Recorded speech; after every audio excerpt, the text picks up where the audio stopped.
Another teacher joining us is Garrick Wilhelm, who has been in the tech industry for 15 years and has taught for 2 years.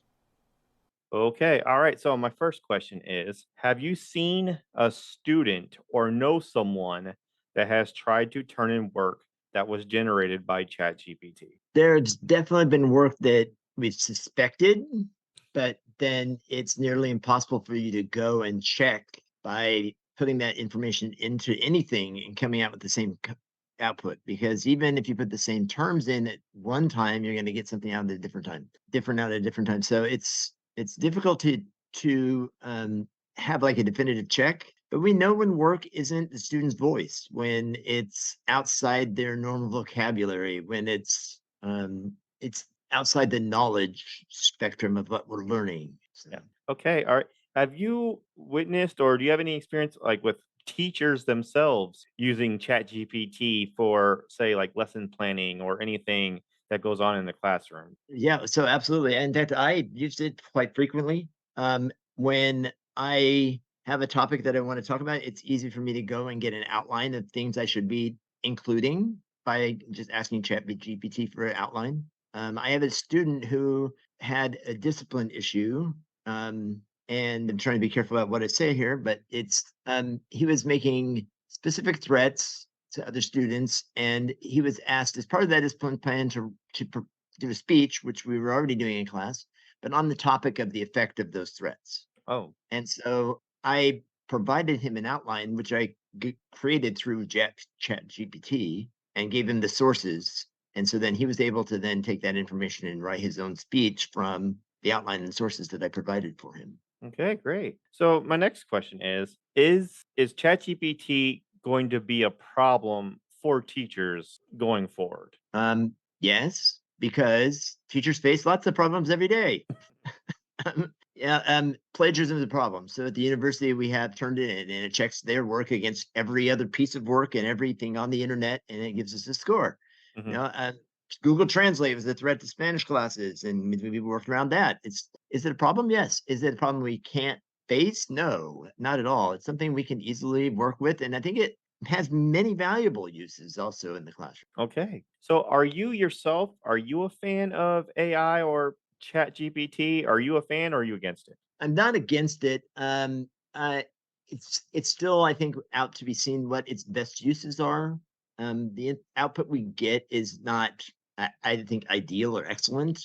Mhm. Certainly not even a replacement for anything right now. There is a website, Character AI, that I really enjoy using with students to teach character development. And so they can write a description of a character and it will create that actual person in the animated form, and you can talk to them for days on end about who they are and what their life is, and they've really learned that I can develop a character in this way as they see it develop on the screen by talking to it. So AI has, I think, some very novel uses we haven't even discovered yet that really can be extremely valuable. Okay. So from your knowledge, just from what you hear about other teachers or districts, what are teachers doing to prepare for it? Is there anything that's been talked about in meetings or anything that you know of? The biggest thing I've heard is just teachers trying to share ways of identifying when students are using that.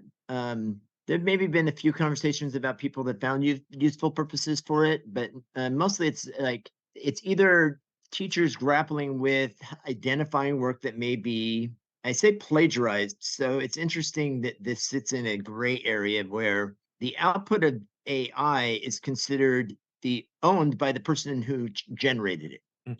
Yeah. but it's not their work. And so it's still plagiarism, but they own the copyright to it, apparently, kind of. Yeah. So I mean, certainly it's a gray area and it has present some issues, but most of it is just on how do we identify this work and how do we know that the student isn't doing their best effort. Okay. All right. So, and just I know that now this one is hard because I know it's hard to predict where we're at and what the future will hold. But how early are we in the stages of AI? Well, so what we're looking at right now is actually generative AI. AI has been around for a long time in Okay. various forms. Most logarithms are basically AI. So we're not in the infant stages of this at all. it's just starting to mature. Maybe we're like 21 years old and in the AI world. There's a lot of maturity to go. There's a lot of development to go.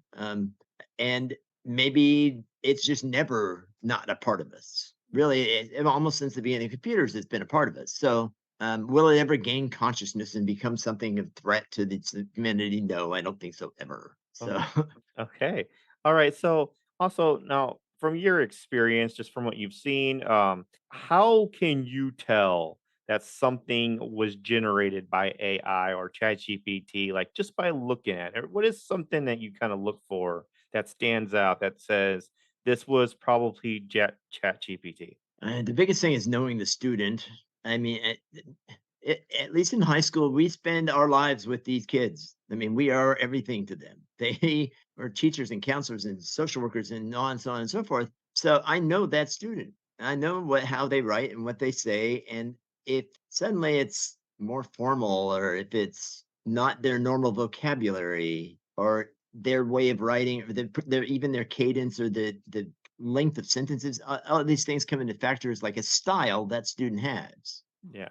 And if suddenly that style's different, it's noticeable. And I don't think it's difficult even to tell when a student's doing something, turning something that's not theirs. Yeah.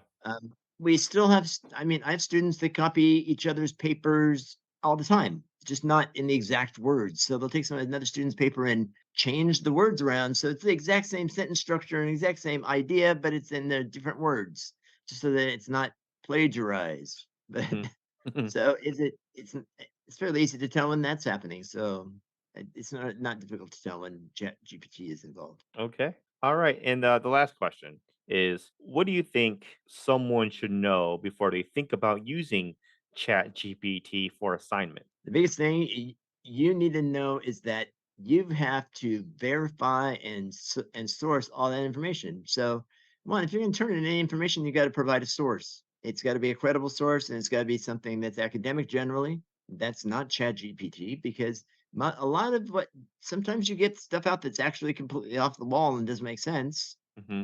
or it's completely incorrect. So you have to be able to fact check that entire thing and know that it's all correct, and that you have a source for it. You might as well just done the work yourself. So it becomes Yeah. this, why even try? Yeah. It's great for getting the ideas, or to know a structure of ideas that I could put together. It's not good.